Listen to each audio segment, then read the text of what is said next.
Gandang hapon, heto na pang resulta sa ating STL Laguna para sa araw na to, May 13, 2026, sa araw ng Wednesday para sa ating second draw result. Ilabas nyo ng mga STL tickets nyo at heto na, ibibigay ko na ang resulta. At para naman po sa ating STL Laguna second draw result, ang resulta ngayong hapon ay ang numero ito.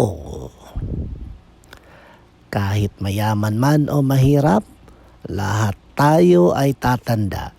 Kaya dapat habang bata pa ay gawin na natin ang mga bagay na magpapasaya sa atin para sa pagtanda natin ay wala tayong pagsisihan. Okay? Don't forget to subscribe, Purple Green TV.